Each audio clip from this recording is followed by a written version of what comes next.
I like that Steve Albini thing where you're in the service industry. You are there to provide a service to paying customers. Like as much as engineers and mixers want to pretend that they're an artist, like they're not the artist. Like really, it's a technical exercise with some taste at best.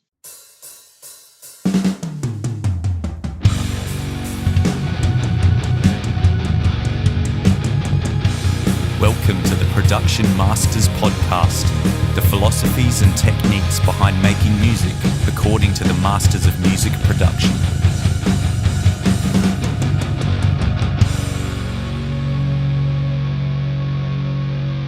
Hello everybody, welcome back to another Production Masters Podcast. My name's Owen Gillett from Ice Cocoon and productionmasters.net. This time it is with none other than Jason Fuller, who's probably best known from being in Bloodduster, but he also runs Goatsound Studios and he's been doing production for quite a long time. I think those of you who know Jason know that he has a sense of humour, but we touch on plenty of serious stuff in this interview, and I'd say he's a sensitive, deep-thinking guy who's all about the art. If there's one thing to take away from this in particular, it's that the art comes first, and the technical side of everything always must come second. One more thing before we get started, I wanted to say thank you to everybody who listened to the last episode. The interview with Erman got a lot of listens in a short period of time, which is fantastic, so thank you. You can subscribe to me on iTunes and at Stitcher Radio, and also at Castbox and YouTube. And now, unedited, in its complete warts and all form, here is my interview with Jason Fuller. Welcome everybody back to another Production Masters podcast, and today I have on the line the one, the only, the inimitable Jason Fuller. Yes. Yep. What'd you call me? Inimitable.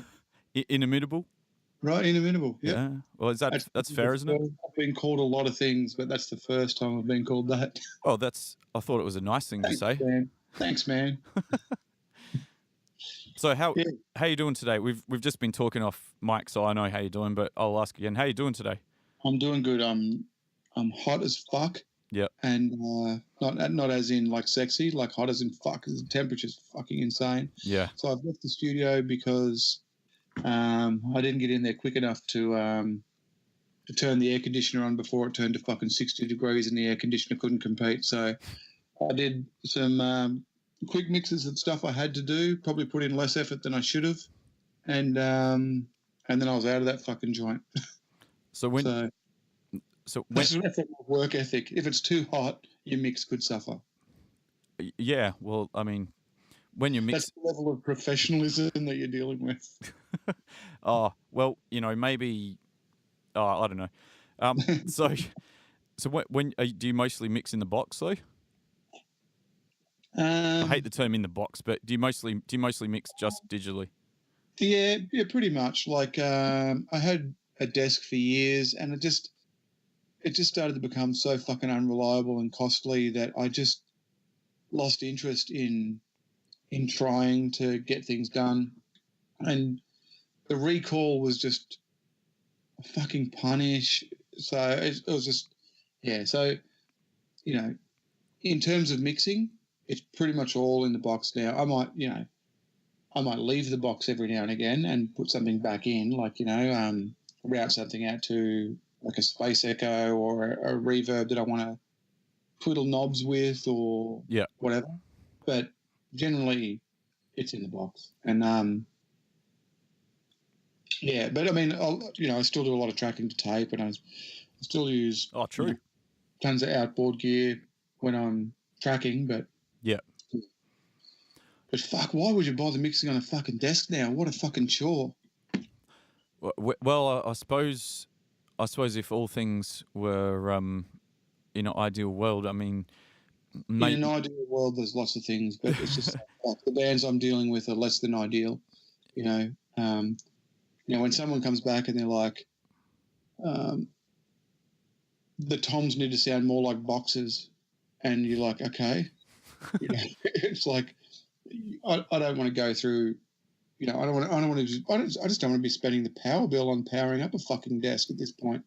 It's like, No, there is that. There is that. I know what it's like just to try to run 12 channels of a V series Neve, and try not to melt the switch box. So Is that what you're using?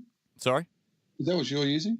I was when I was working at John Reynolds' recording studio in Adelaide, and they had 12 channels of that, and it was really nice equipment. Definitely, the EQs are fantastic.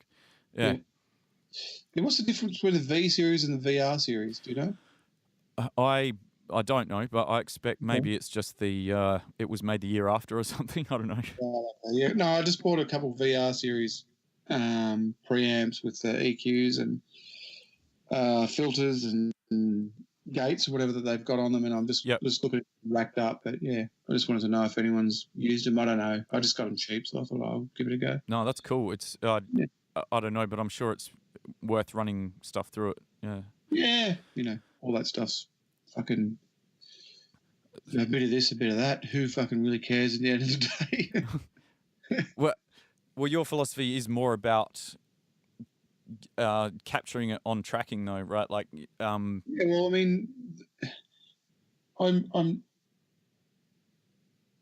You're from a metal background. I'm from a metal background, but I'm more. I come to metal more from a punk rock side of things. Mm-hmm. So I'm probably more known in the metal scene with metal bands because I was in a semi-popular metal band, but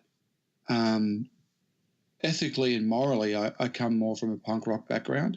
So I have a hard time with triggers. I have a hard time with quantizing, sample replacement. All those things are like moral dilemmas for me. Yeah, so, I'm with you. They're all great, and some of them sound really fucking good, but it still doesn't sound as good as a band when they're just like really fucking good and just in a room. I'd rather take a really fucking shitty kick drum sound and use it if the track's just sick than put my stamp of a trigger that I really like onto that band that probably didn't need it in the first place, if that makes sense. Of course, yeah. And then, everyone ends up sounding the same. They're all using the same sample pack. Yeah, well, there's that side of it as well. And there's also that,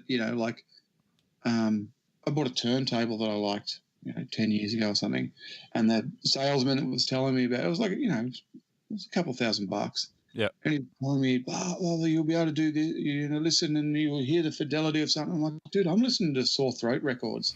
Like, that record probably cost, including the pressing of the first run, less than this turntable.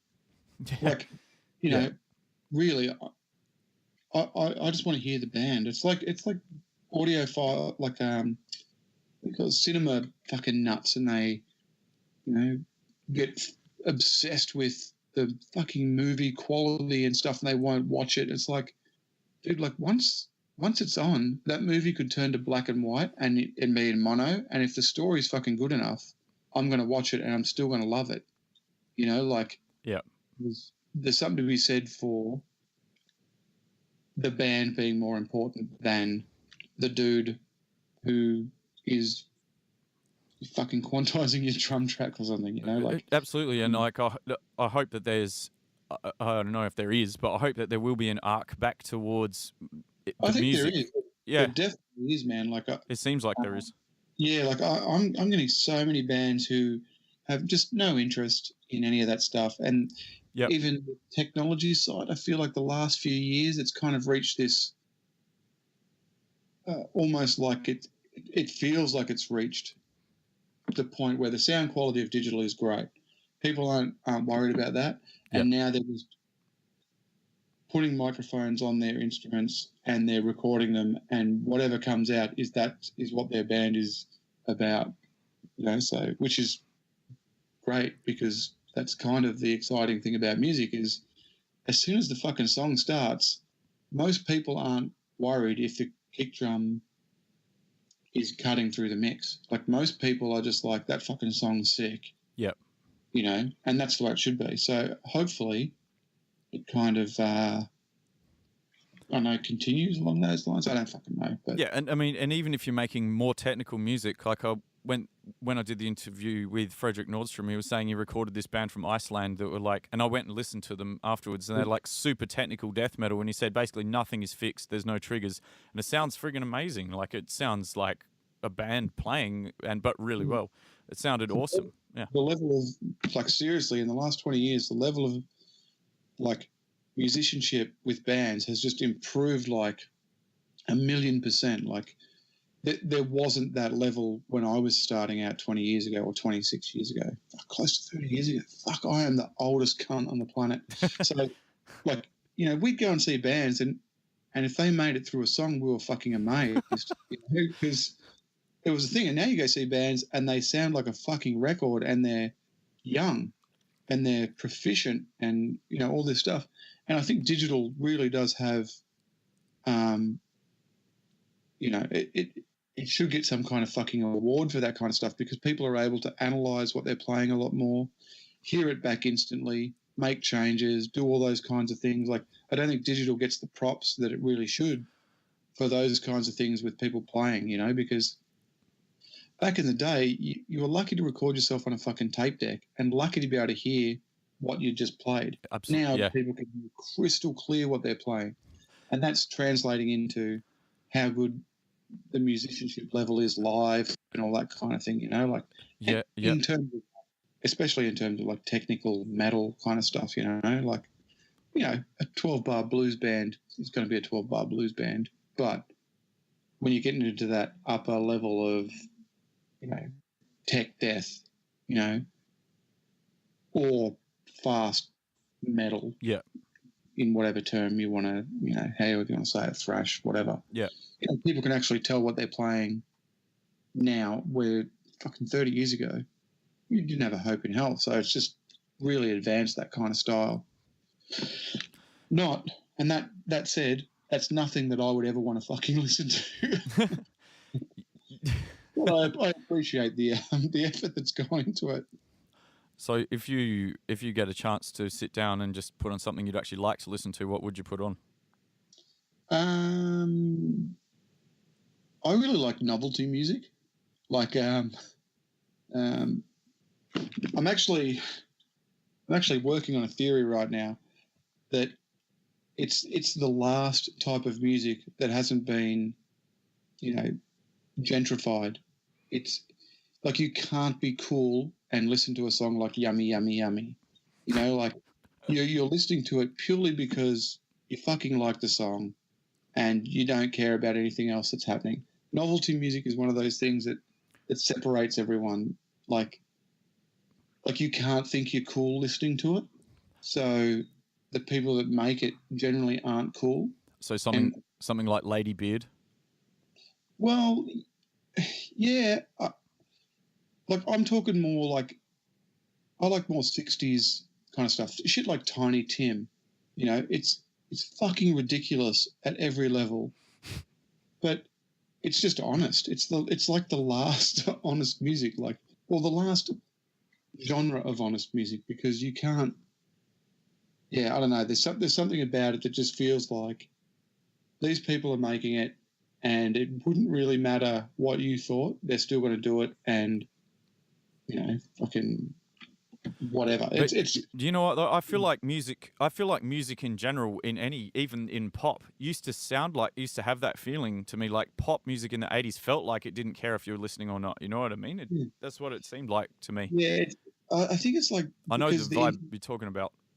Yeah, it's like the internet's opened everything up to genres and stuff, that everything's just been like, if you say I like post-hardcore with a doom kind of edge, there's 1,000 bands you can listen to in that era, in that genre, and there's a scene attached to it, and there's an element, whenever there's a scene, there's an element of like coolness, of liking the right bands and stuff, you know, that all this fucking side nonsense that has nothing to do with music. It's just personality traits get involved. And I feel like that kind of fucking novelty music, I feel like I listen to it and I'm just freer in the head. Like, it's not about anything else. You know, There's no dude telling you what's cool in novelty music to listen to, I think and who the hip new fucking thing is or whatever. I think this is symptomatic of getting older as well, though, that your patience and tolerance for anything that's trying to get your attention or to try to grab validation or to all Maybe, of that, but you just got no fucking patience. Yeah, maybe, but it was also the first type of music that I really liked. Is that right? It was the first records I ever played, where I'm trying to picture what it actually sounds like, the stuff you're talking about. Well, 60s bubblegum pop, like anything like Ohio Express or the Castanets Cats, like songwriting partnership, and maybe look some of this stuff up after the podcast and put some links in there or something so people know what I'm talking about. I will. But yeah, that's the kind of stuff that I would listen to for pleasure. Yeah. But that said, maybe it's because I'm just recording extreme bands all day, every day, that I'm just looking for relief. You know, have you heard of a band called Sleepy Time Gorilla Museum? Yes, I have. Right. A friend sent me a link to that one of their songs last night, and I had a listen. It's like, fuck, this stuff is that kind of sort of seems to fit the description of what you're talking about. Well, kind of. But see, even that stuff comes from like an art school background, without getting too heavy on that kind of stuff. It's just a pleasure to listen to something that doesn't have an agenda. It's just stupid for the sake of being stupid, and it can be funny and entertaining, and really music should be entertaining. So anything from like the Dr. Demento radio show, that's probably my favorite thing right now is old Dr. Demento, like radio broadcasts from like the 80s and stuff, shit that where Weird Al was discovered, all that kind of stuff. Yeah, right. I've never even heard of that, but it's very interesting. Yeah, sorry, man. So when did you actually... If I'm not listening to that, I'm going to put on a fucking Dwarves record every day. Fair call. Yeah. What about black metal? I think I was done with black metal in about 89. I think everything that came after that was a bit it's a bit redundant. Like, it seems like it's capturing something that had already passed, like I do like A Blaze in the Northern Sky. And I kind of like almost everything Darkthrone have done on different levels, like even like, up to Hate Them and stuff. I really like that. And when they changed to that, sort of more heavy metal style, I still like that. There's something about the way they do things that seems really honest. Yeah. I feel like that threshold got crossed where the 90s ended and it became 2000. I mean, that's just probably because that's when I was my age of listening to it. But I think like Anthems to the Welkin at Dusk, and then not long after that, it's like everything was becoming a more produced but less inspired version of what was before it, right? That's kind of what I'm talking about. Like, it seemed like things started to play into a genre. Like, of course, it started to become almost doing things that fit into a style as opposed to writing a song that provoked an emotion. Like, I don't think Bathory was writing to a style. Cawthorne seemed to be writing whatever the fuck he wanted to write, and it was kind of like, this feels a certain way, so I'm going to do that. Where it feels like now people go, oh, that genre of music does this, so I'm going to do that. And I feel like a lot of producers do that stuff as well, or kind of enforce preconceptions on artists when they maybe should just fucking step back, Yeah, and I expect it might be the same across all genres, but metal in particular seems to have slammed every diverse finger of all those things, seems to have slammed into a wall at every destination with that now, you know what I mean? Yeah. Well, that's just kind of I think that's what it is. You got to think about music and how old the styles are now. Like, that's true. You're talking about black metal. I mean, there hasn't really been a breakthrough in black metal since like 93, maybe. It's pretty much the same. So you can understand how someone could go, well, it's been the same since 93. That's 20-something years. you know, not that there hasn't been like very small breakthroughs, but you know, most genres have been, you know, they're done. They're kind of played out, and you know, maybe that's just the arc of the artistic form, you know. But I and don't know. then it becomes and I think obviously it becomes lost when you've got kids that are 18 and they hear whatever it is, like Dragon Force, and it's like, well, actually, if you listen to Gamma Ray from 20 years ago, or probably Halloween another 10 years before that, it's like exactly the same, not similar. It's like exactly the same. Yeah, Yeah. exactly. That's kind of that thing. Like, you know, I remember listening to Riders, you know, Ride the Sky or whatever on the fucking Speed Kills 2 or whatever it was on, and yeah, and then you hear something like Dragon Force, and it's like 30 years later, and it's like, yeah, like technically probably a little bit better, and you know, sounds more produced, but I don't know which one I'd rather listen to. So, yeah, you know, it. yeah, but So, you know, so when did you first become interested in when recording? you first become bitter. We'll get to Sorry, that. When did you first become? Do you remember the first time you were sort of interested in recording? Presuming like that happened. Yeah, like I think I've always kind of been interested in recording. Like I always used to like I'm going to go back to fucking bubblegum pop and like novelty stuff. But I remember listening to like Chipmunk records. You know, the Chipmunks. Yep. Yeah. So you know they sort of started in the like, mid '50s or whatever. But by the time I got to them, it was like this record Chipmunk punk, and I was just like, I would put the LP on and then like with my finger slow the slow the record down so I could hear the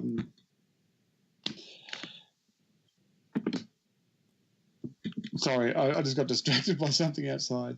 I would put my can you cut that little bit and just slow it down? My wife was just outside showing me her tits to distract me. That's awesome.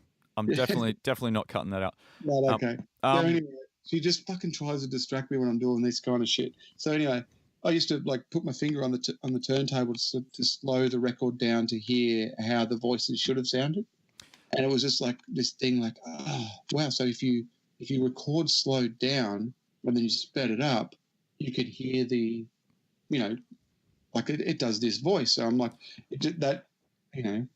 I didn't even realize that was like obviously, you know, we've heard of the Chipmunks as in the cartoon and that type of thing. I didn't realize it was like a music recording that went back that far like that. Yeah. Like if you listen to anything like that, his name was David Seville, and or Dave Seville, whatever. But he there was a lot of recordings like that, like the Witch Doctor, the Chipmunks records. There was a lot of stuff like that. There was a lot of like 50s alien breakout records and stuff, like where they would, it was like the earliest kind of sampling and stuff where they would like play hits of the day, and they were, you know, and there was like a lot of really creative stuff. And my parents were, I don't know why, they seemed to like country and western and like weird novelty songs. And so their record collection was just this, like, I never grew up listening to like jazz or or proper grown-up classical music. It was either lonesome cowboy songs or Chipmunks and ridiculous shit, you know, like, so maybe my background has a lot to do with, you know, how I come at things. But yeah, there's a lot of really cool, interesting stuff in recordings in the 50s and stuff that is just imprinted on my brain of like, oh, how did they do that? And that's probably the first times that I really remember wanting to know more about that stuff. And then I'd have tape decks and I'd record onto the tapes, and then you'd figure out that if you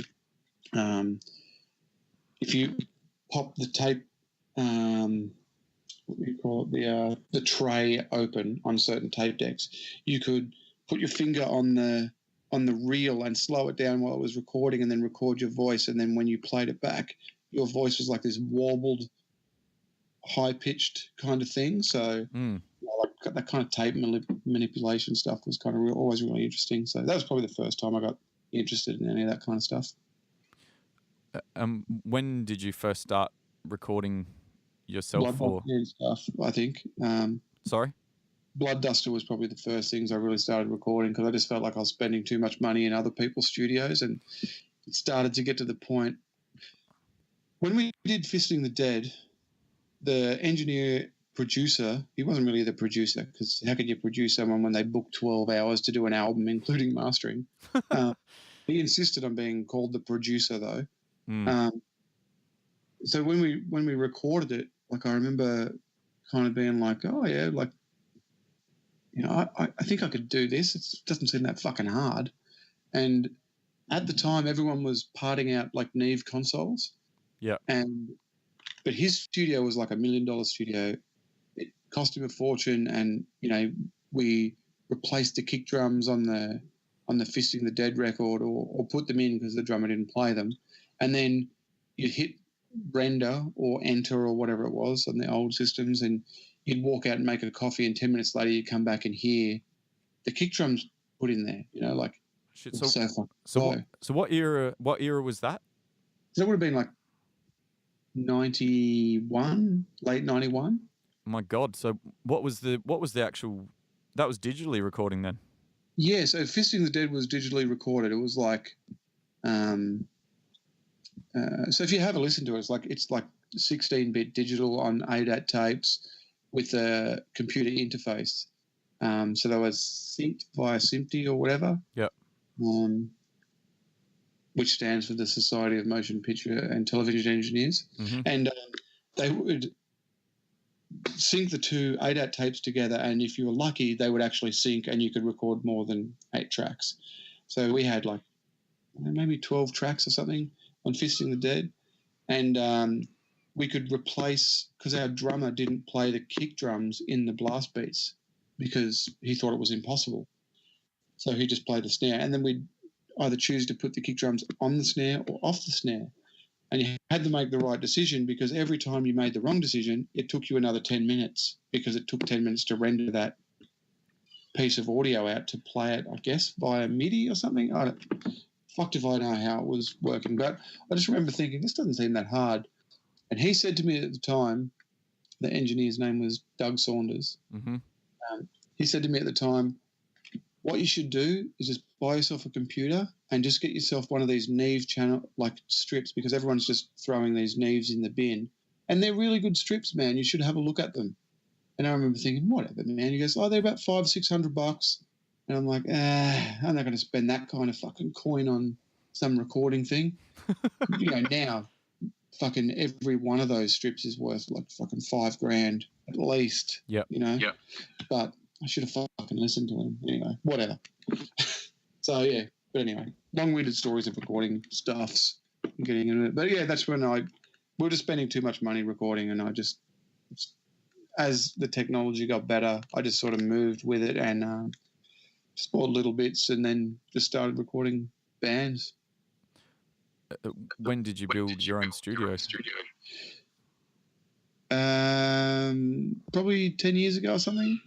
I started off with like just a few microphones and a portable rig. It was when Focusrite brought out the Octopre originally. Yep.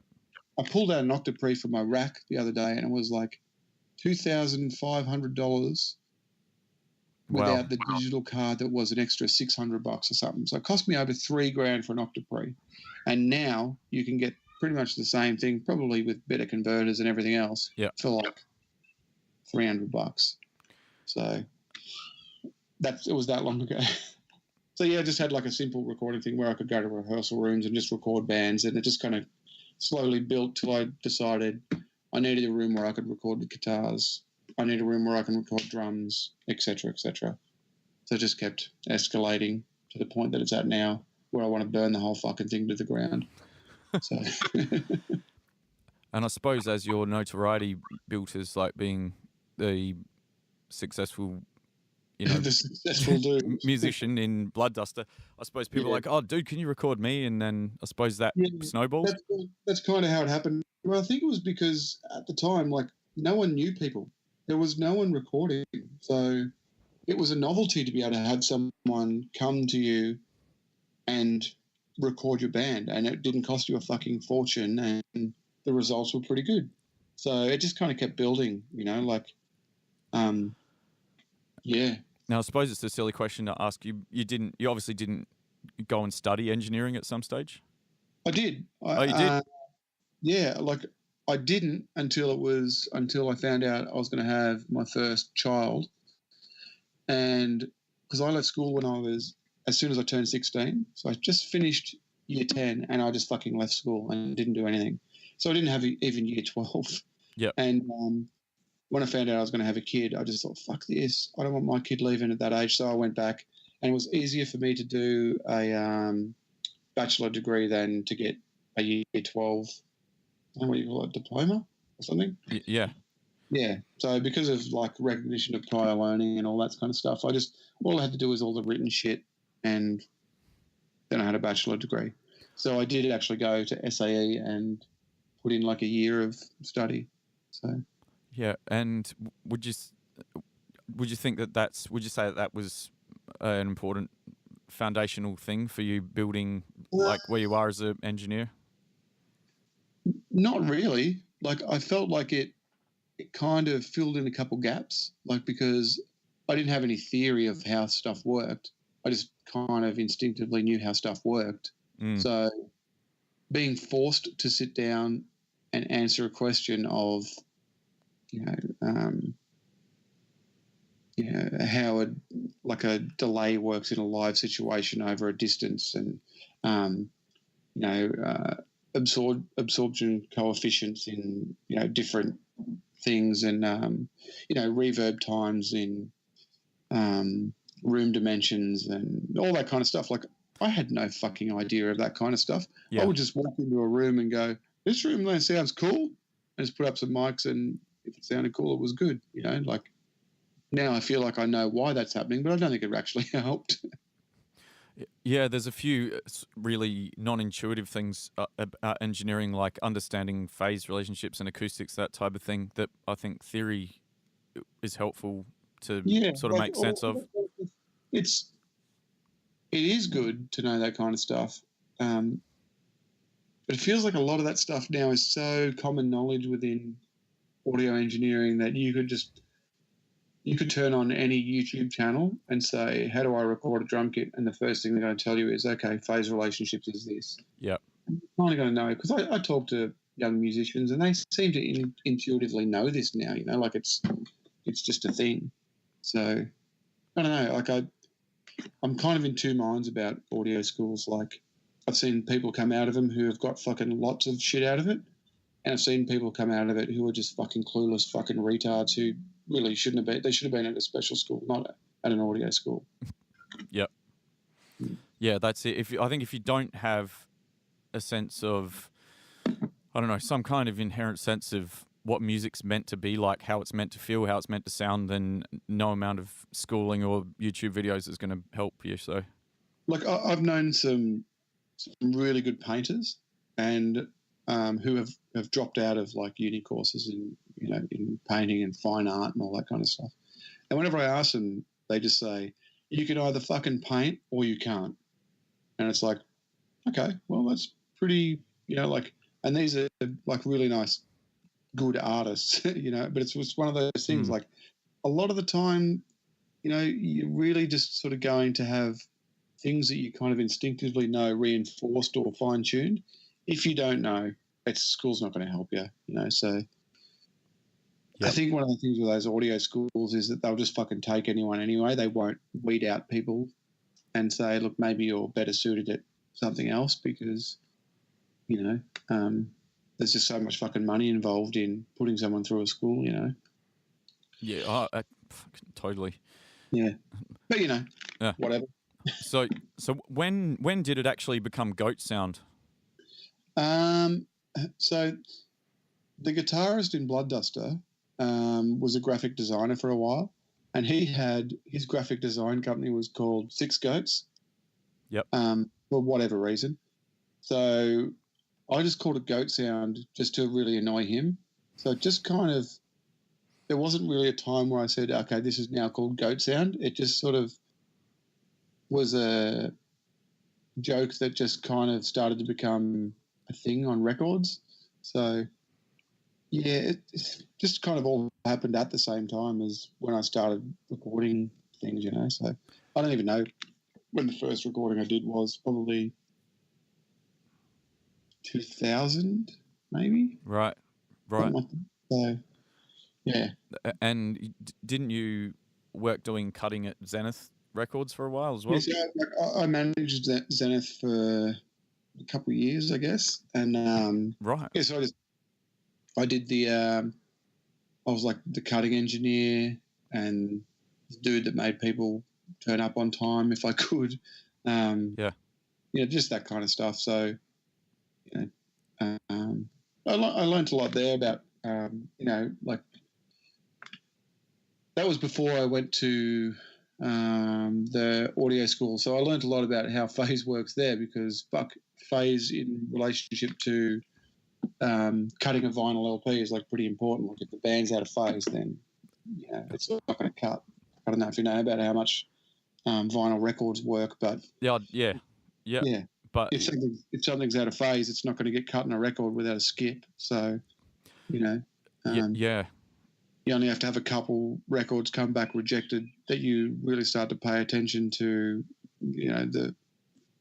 especially the bottom end phase relationships in recordings that are being sent to you. So I learned a lot about elliptical EQs and stuff at that point. So yeah, it was a learn, and I also learned about how to deal with the public and how much the vinyl revival thing was kind of ridiculous and awesome at the same time. Like I had a record rejected once, and a fucking dude just abused me on the phone, saying that I'd cut his record and cut the end of the song off.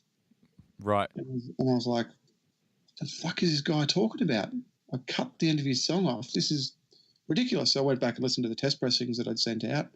Mm-hmm. I'm like, it's fucking fine. The song fades out. So I rang him back, and he's just like fucking abusive, like really, really abusive. He's like, every fucking record cuts off at a different point. I'm like, hang on. I'm going to have to call you back. So I sat back thinking about it. It took me fucking ages to figure out the guy had an auto-return turntable.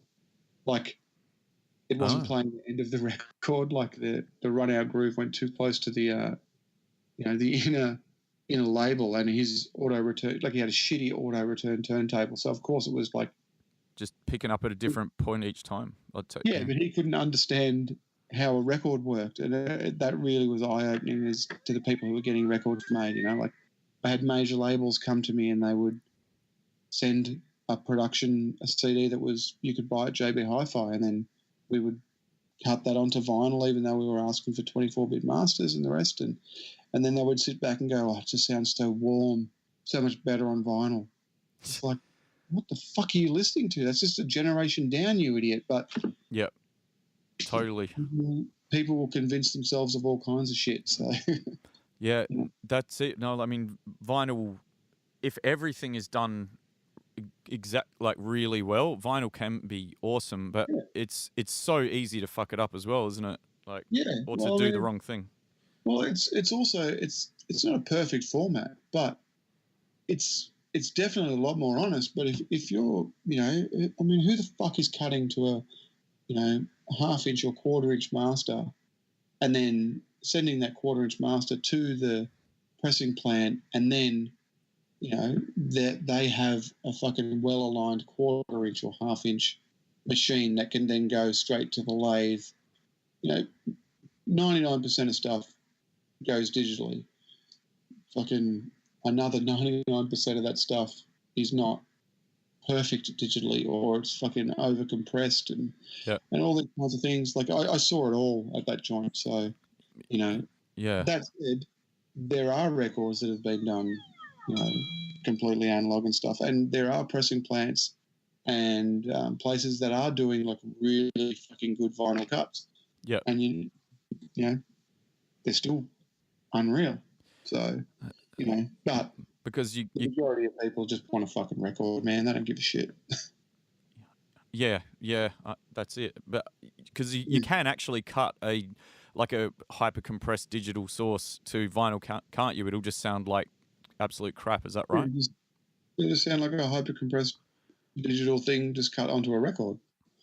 But the distortion will probably be exacerbated in the in adding the kind of vinyl sound to it. Like if you're sending something that the levels are so fucking hot with like super high end and stuff, the cutting engineer, because of the limitations of vinyl, is going to pull that stuff back.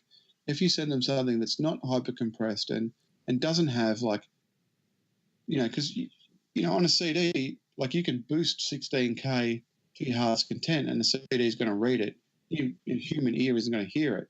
A cutting head on a vinyl cutter,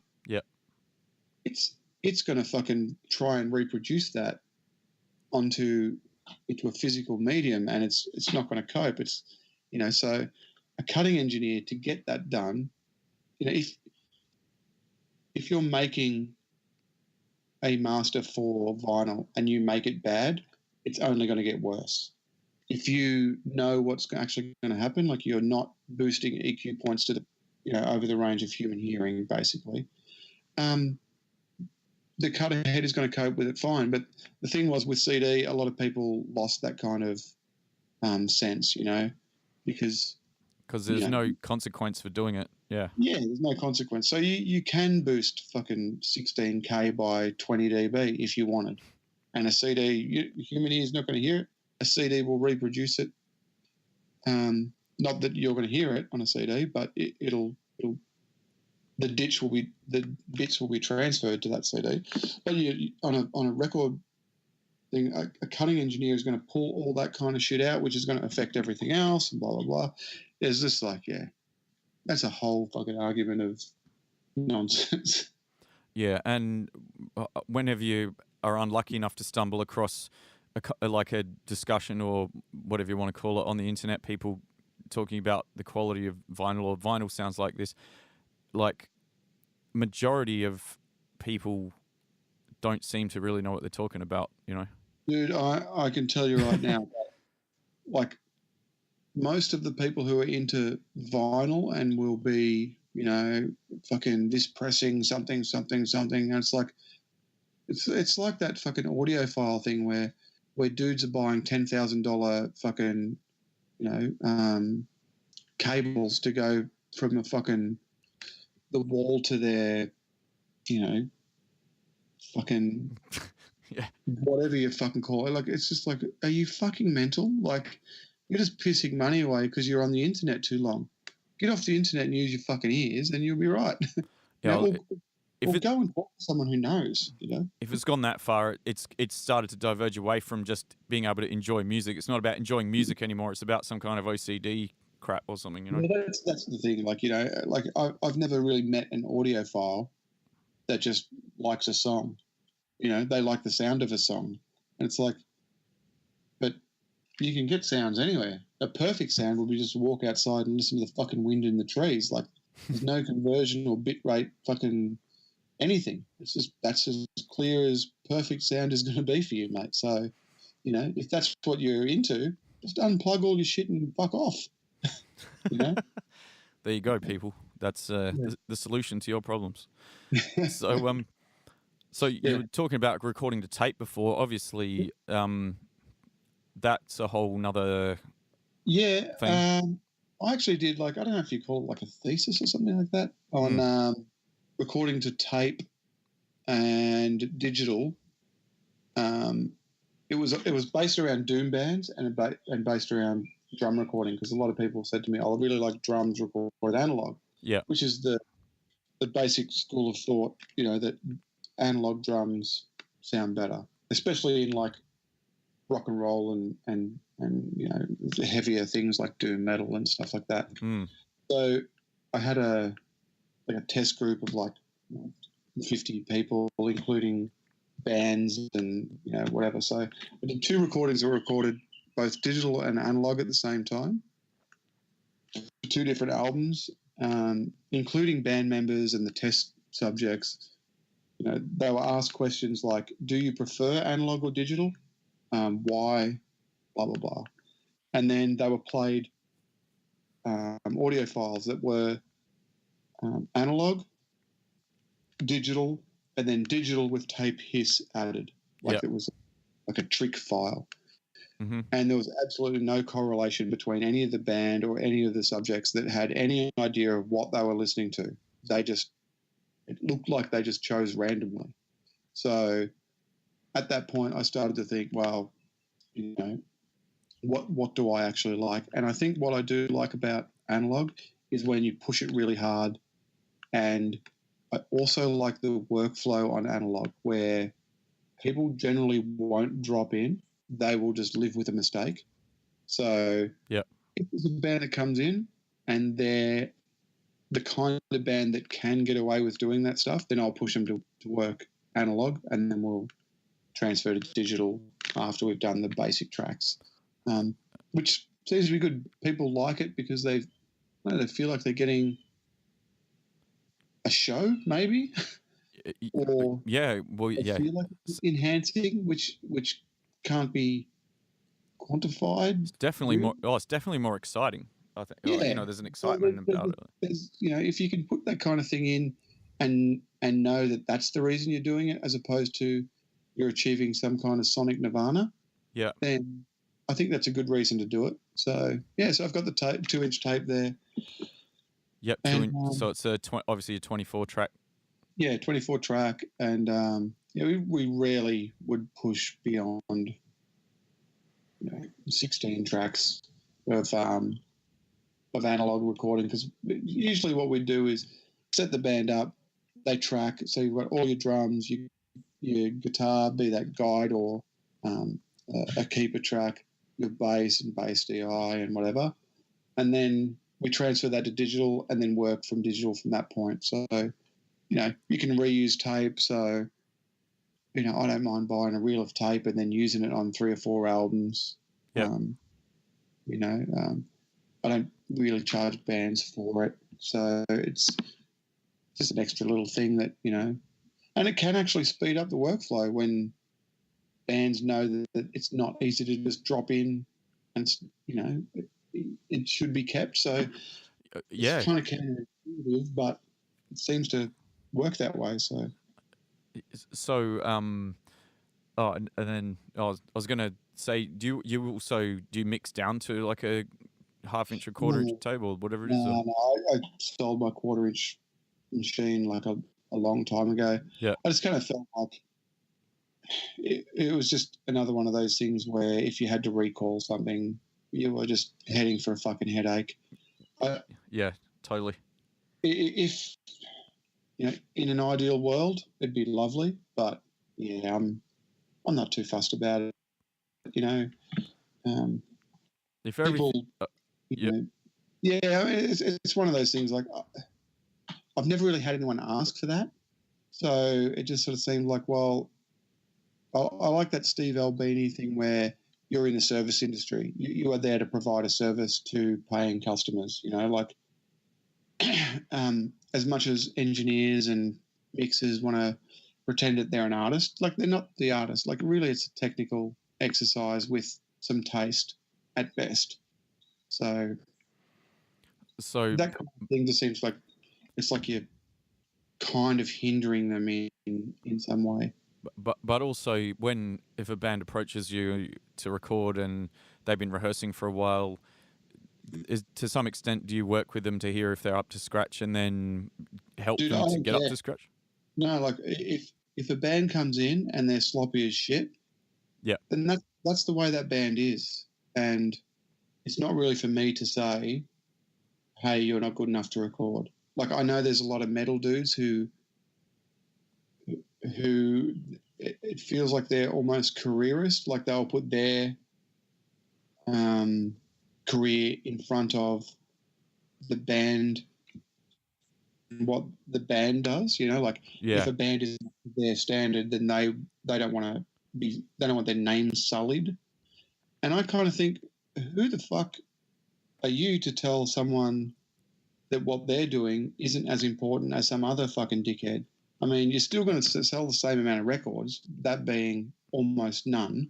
So what does it matter? Like, you know, if a band are really happy with what they're doing, then just record them and give them the best recording of them that you can, and, you know, let the chips fall where they may. Like, it's, I don't know, I kind of have that's what I mean, like when I was saying earlier, like, I feel like I come more from a punk rock background than a metal background.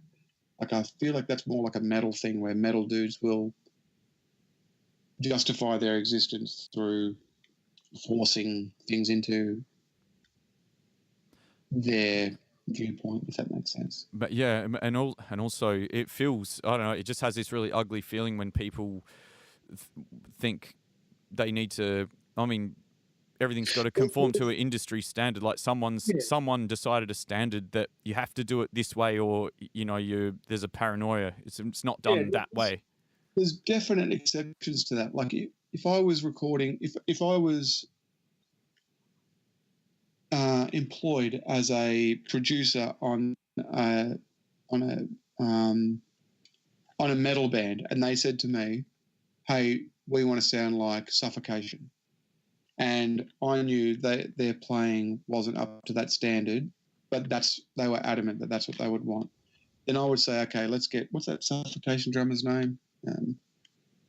Can't fucking remember. Yeah. But, you know, he does some session work and stuff. So you could go, look, if you really want that sound, let's get that drummer. Let's put your songs and we'll do this and we'll do this, and you go down that road. And if they're happy to do that and that's what they want, then that's fucking great. But if a band comes in and they say, which a band recently came in and they said, we want the toms to sound like buckets and we want the snare to be pretty low, almost to the point where you can't hear it. So it's a bit awkward. As in tuned low or turned down in the mix? As in turned down low. Like, they were referencing stuff like Chaos UK and really early sort of chaos punk stuff. You know, the guitar almost sounds like white noise. And it's like, who am I to say that's not the way it's done? Like, you obviously have an aesthetic that maybe I don't understand. So maybe my job is to do exactly what you want, you know. And, you know, I recorded, like, the band won't mind me saying who they are. They're called Enzyme, and right. They're kind of like guys that came from like Chromosome and all that kind of stuff, and they have a definite aesthetic going that is, if you were coming from a tech metal viewpoint or something, it would be fucking horrific. But that recording is exactly what that band wanted, and it is exactly what was needed, you know.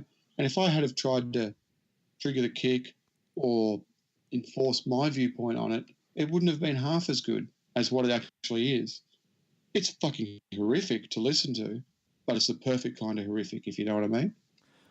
Yeah, but another thing, Ministry, like, comes to mind when you're talking about that as well. Like, some of their, like, I think it was when they did Filth Pig, and Al was saying, you know, like, we were at absolute creative perfection. You know, we were completely, this was awesome. And the label was 100% saying, this is absolute shit. We can't do anything with it. You know, it's none of it's done properly. It's all crap. Yeah. So, yeah. Yeah, that's it. That's just some person who's not involved with the band telling the band what they should be doing.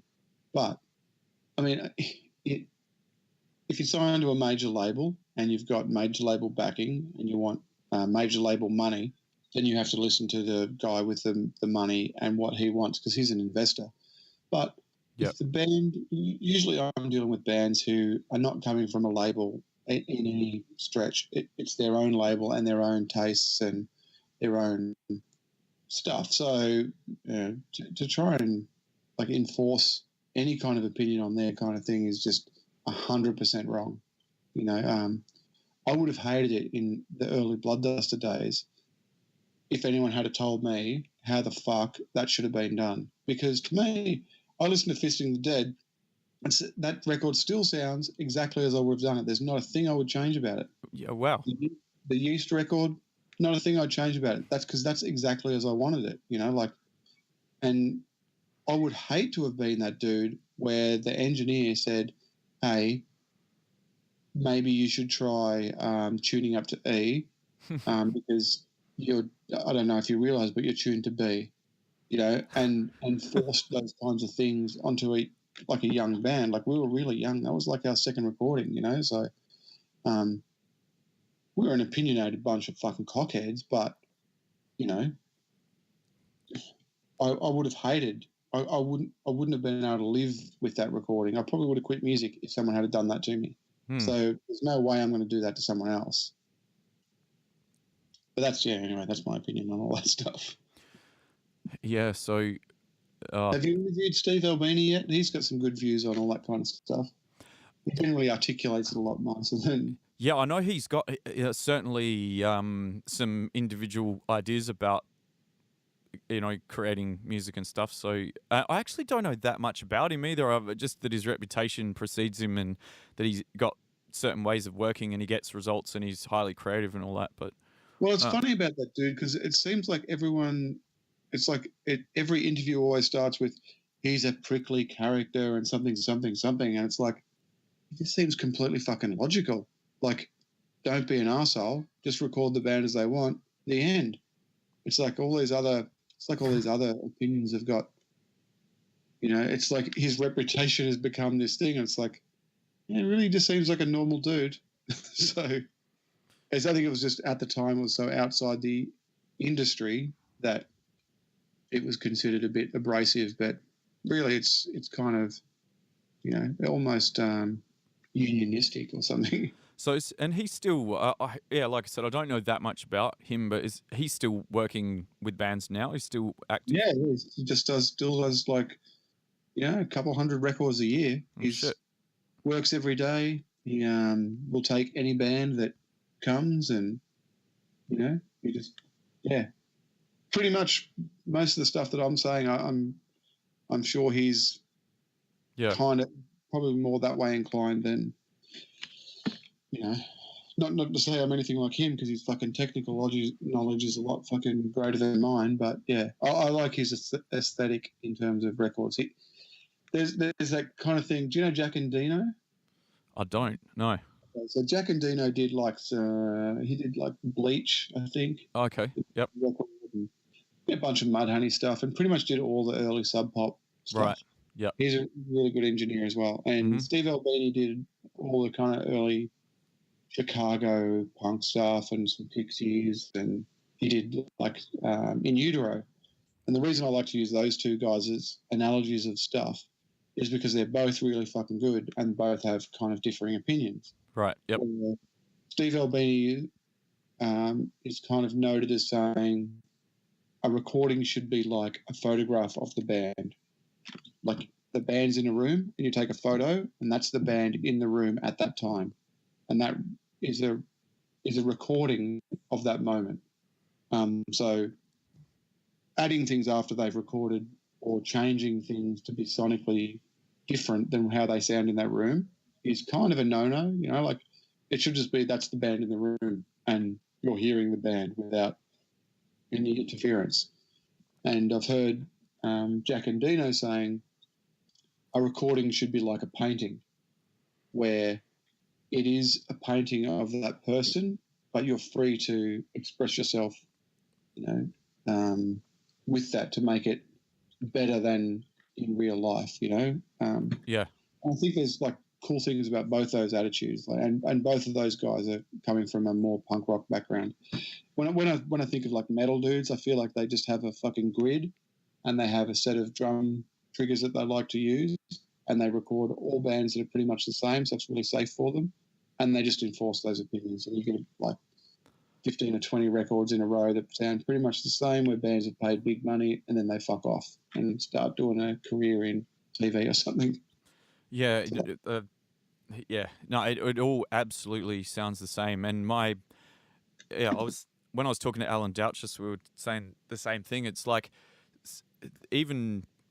there's only one snare drum that exists now, and there's only it's that same kind of dull thud sound that's got no. I mean, it'd be nice if, and I've said this before as well. Like, when even you go back to the 90s, just like in the bands on Roadrunner, you'd have Typo Negative or Obituary and Sepultura, whatever. All of them sounded completely different. Like the production, like their drum kit sounded completely different. Like everything was different, and well, I mean, it was that made it interesting.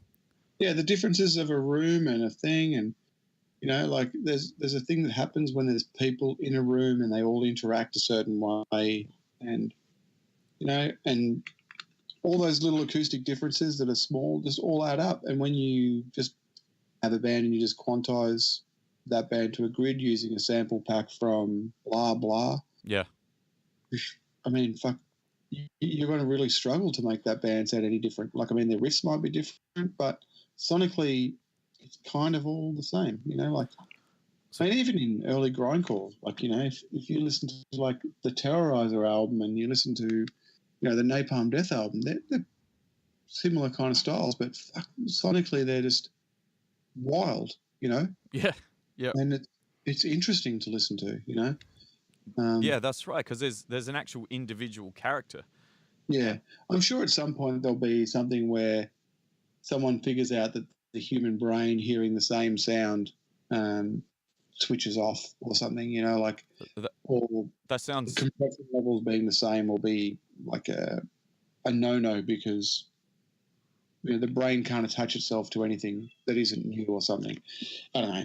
Yeah, I'd like to be more of a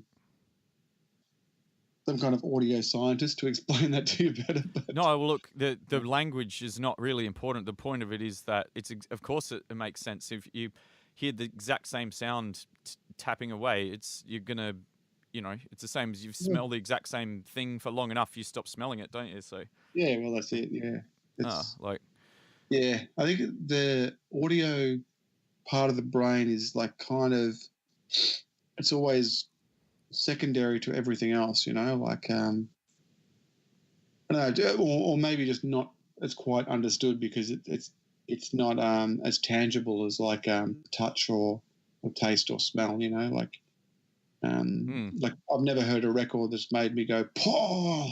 But, I'd like that experience one day. So So what are you wearing? Oh, plenty. Yeah. I don't know. I was going to ask you, it's probably going to get silly, but like, what do you think? What do you think about the state of the music industry now? I'm kind of in two minds about the whole thing. Like, I kind of think it's really good that bands that can have absolutely no fans can record their own stuff. But I'm also a little bit upset that we're not going to see another Dark Side of the Moon, or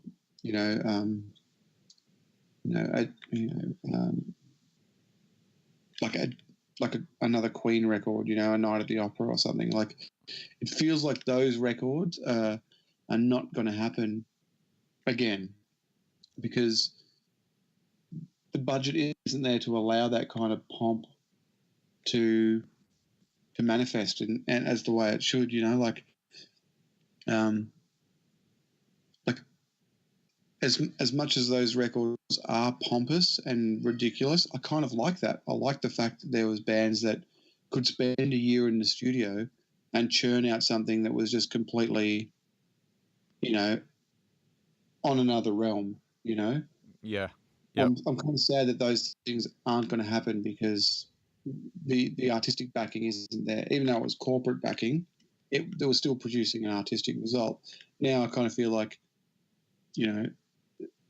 there's lots of smaller bands who are getting to express themselves, and there's some really cool records coming out that way.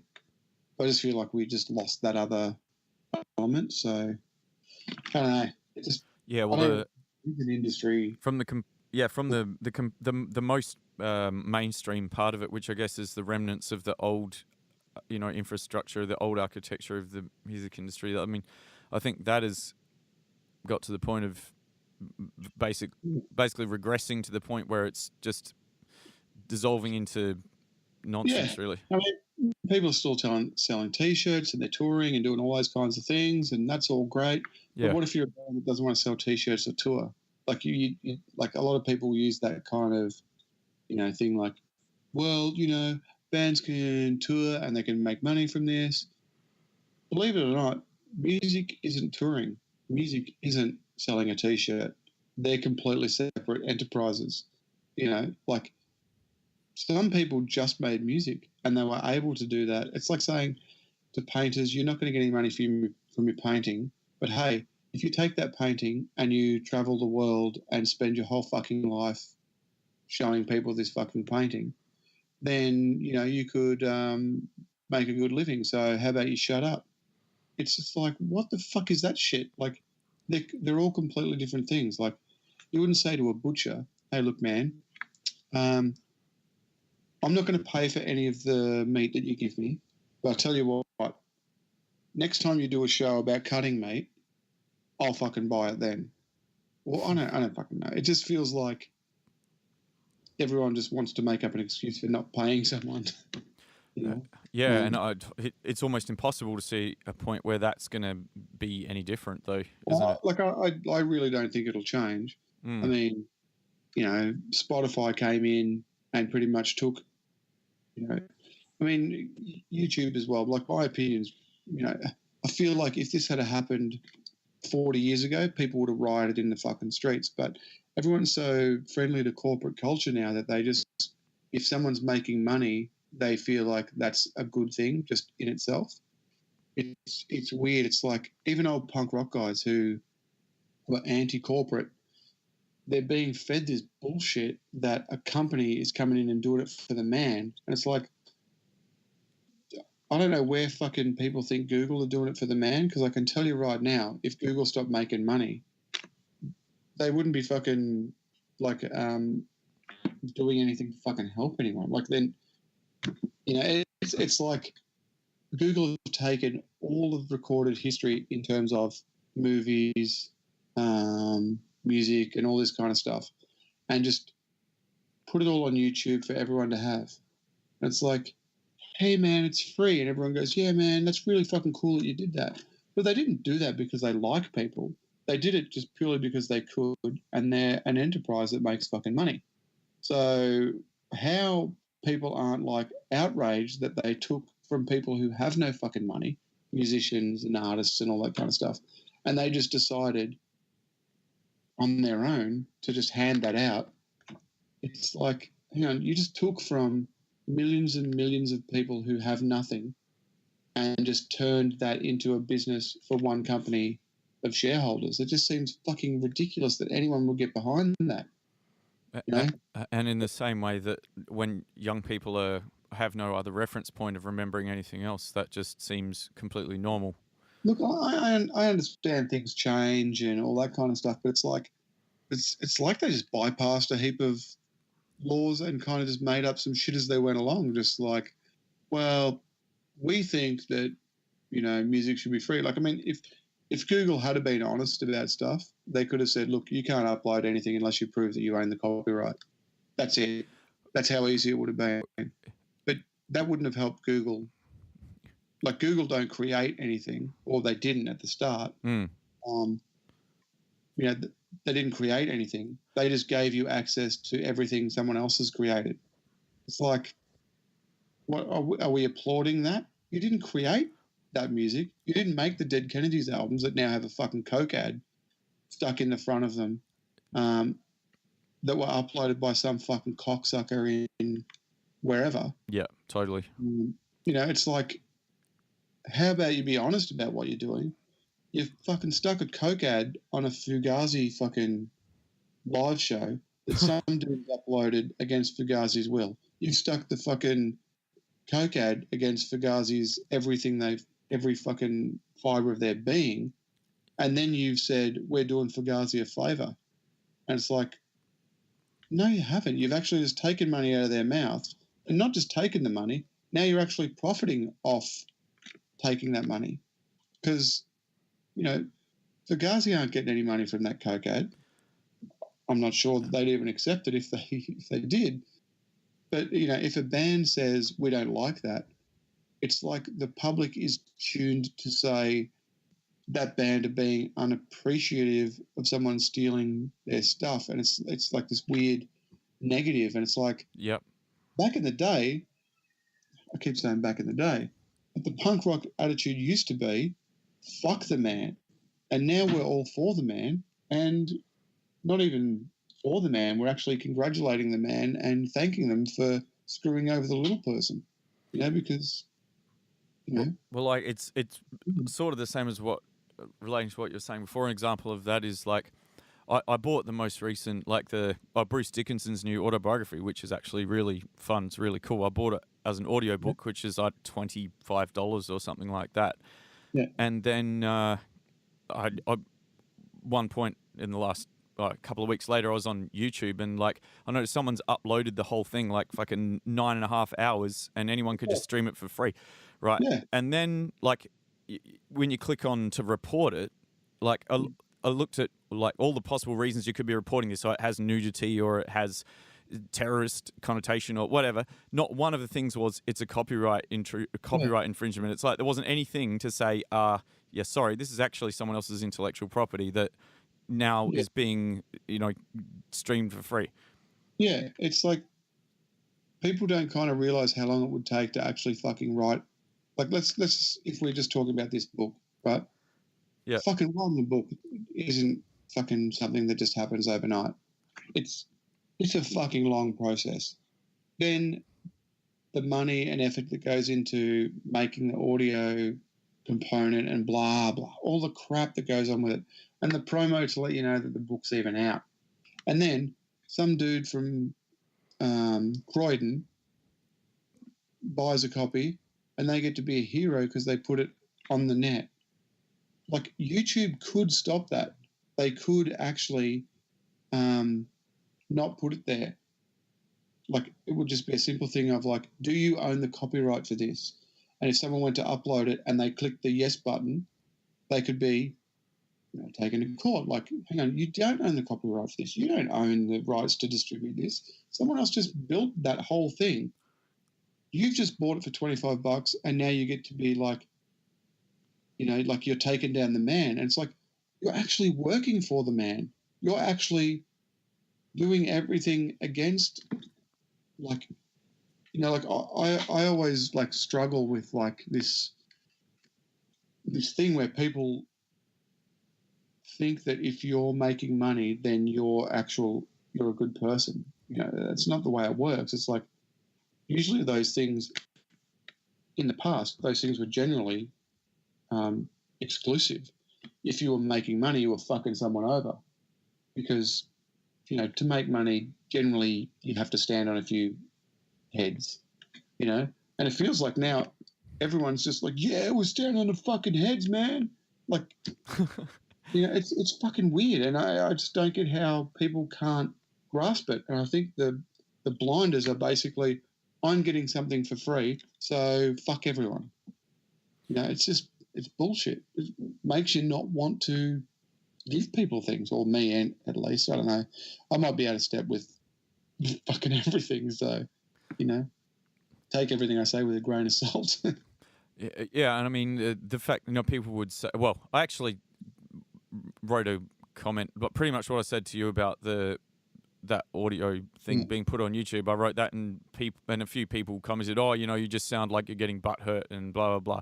And it's like, well, fuck's sake. I mean, like, I would love to just do a YouTube channel where you just go to people and you find out what job they do, and then you just decide to do their job and take their pay. And then just go, what, are you getting butt hurt? Or just because someone's taking you? Look, who are you to fucking work for something and get paid? Fuck you, man. It's like when I was talking about the audio thing, it's like because something's audio, like it's a sound wave flying through the air, and you can't actually grab it or taste it, or it can't make you throw up at the best of times. It's like it's just not an actual thing, you know? Yeah. It's like, yeah, it's really fucking weird. Like I would love to walk into a butcher shop. I keep saying butcher shop for some reason. I don't know why. But walk into a butcher shop of the guy who's just downloaded 100 albums and the whole series of The Walking Dead and something else and something else and something else, and just go, okay, cool, man. Just go and sit in the corner, and you do their job and just take their money. Or you just give someone else their job, you know, and they just have to sit there and watch it and go, okay, now keep working. And see how fucking long they do that fucking job for. Because I can tell you right now, they're not going to do it. If you fucking tried that shit on a fucking trade site, dudes would lose their fucking shit. There would be fucking unions everywhere. But because it's just an art or it's just whatever, it has no value. If it has no fucking value, then don't fucking download it. You know? Yeah.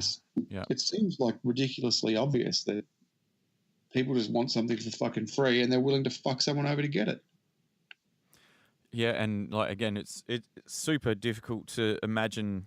I mean, that technology is just not going to go away. So I mean, I don't really understand how it will ever be different in that way. Yeah, every time I complain about it, someone goes, "You're complaining about something that's already happened," and it's like, yeah, but that doesn't make it any less, relevant. Like, should I not complain that there was a fucking Holocaust just because it's already happened? Like, how about we try and fix it so it doesn't fucking happen again? Not that I'm comparing fucking downloading a fucking album to the Holocaust. Like, it might be a slight stretch, but you know what I mean. Like, it's just well, though. But I mean, it has completely devastated the music industry. You know? What's that? Are you going to compare the Holocaust to downloading? You're a bad man. Oh look, well, I mean, don't try and justify my comments. Oh man. Yeah. So anyway, like that's my opinion of that kind of stuff. It's I've said it a million fucking times that most people wouldn't like what they do. So this is partly what inspired you to like get an album pressed onto vinyl and then carve the fucking groove out of it. Is that right? Yeah, but everyone thinks that was like a real statement against downloading. It wasn't really about downloading. I mean, that was like another part of it, but really that was about criticism and why people do music. Like, we did that record, and at the time, people were downloading, which forced us to actually think about, okay, why do we make music? Do we make it for ourselves? Do we make it for money? Do we make it for this? Blah, blah, blah. And it was like, we don't make records for money because there was never really money in it. And then I was like, okay, well, if we don't make it for money, what do we make it for? And everyone was saying, well, you should make music for yourselves. It's like, okay, well, if you make it for yourself, why would you bother giving it to anyone? And then I started to think about that, and I started thinking, well, I don't really give a shit if anyone fucking hears this because, everyone's heard us before. They know what we do. All we're going to do is we're going to put out a record and people are going to compare it to other records. They're going to criticize things. They're going to form their own opinions. And if we're really doing it for ourselves, why do we care whether anyone even hears it? So it was more, everyone said like, if like it was that thing, like if, I'm trying to think of how to word it. If you're making music for yourself, it shouldn't matter whether people buy it or not because you can go on tour and whatever. So I thought, well, fuck it, we'll just make the record. We'll listen to it and go, that's okay, and then we'll just destroy it and destroy the master tape so no one else can ever hear it. And then, we were satisfied. Like, we'd written the songs, we'd learnt the songs, we'd played the songs, recorded the songs and listened to the songs. We didn't really care whether the fucking fan up the road got the album or not. Didn't really bother us because, one, we were never going to get paid from it. The other one was like, all that was going to happen was like people were going to like review it, and it just felt like the right time to say, well, enough's enough. Let's just destroy the record, let's listen to it, and then it'll always be our record. It won't belong to anyone else. It won't go into the cultural thing around the band. Like, no one can ever say anything about it. And, we still get all the benefits of making a record. We promoted it. We promoted the fact that you'll never get it and all those things. We did an album launch for the album that you're never going to hear. And we got all the benefits that people say we should. The only thing was every arsehole didn't get to hear it, which was fine by us. So, yeah. I mean, it did all the things that in an album cycle that it should do, except, people didn't get to hear it. It was fun. And there's a few people who've got, I think, isn't there a few pressings that are out there or something that are, like, obviously they've got the carb. No, like it was pressed, like the vinyl, because I was managing the pressing plant. So it was cut to vinyl and we filmed it being cut. Right. And then I scraped a pentagram in, which is with a little scraper thing that you'd normally do the run-out groove with. So I scratched in a pentagram, just knowing that I deliberately cut it quiet so the grooves would be quite small. And then I wasn't really worried if it was going to be a noisy record or anything. And then scratched the fuck out of it with a pentagram, and then those plates were made from that fucked acetate. And I threw all the master tapes in the bin, scrapped the masters everywhere, and then we pressed it broken, and there was like 60 copies that were pressed and sent out as for people who bought it on pre-order and stuff. So yeah. So people have got it, and you can put it on. You can tell there's music there, but listening to it is just fucked. It's just scratched everywhere. So yeah, it was fun. And that's the end of that chapter. Yeah. There's nothing else that can be kind of said about it. It's just, it's dead. Well, I reckon we're triangulating on like an hour and a half, so it's probably a good place to wrap things up, I'd say. Cool. All right. Well, sounds good. Yeah, man. Well, it's been an enlightening chat, and hopefully it didn't bore you. If you feel like cutting anything, just cut the fuck out of it. Yeah, we'll see how we go, but that's cool. Well, thanks for your time, and for we finally got to have a chat, so that's awesome. And anytime, man. Look forward to hearing some more stuff. Yeah, for sure, it'll happen, and I'm sure we'll chat again down the track. Brutal. All right, have fun, man. Yeah. All right. Yeah. All right, have a good one.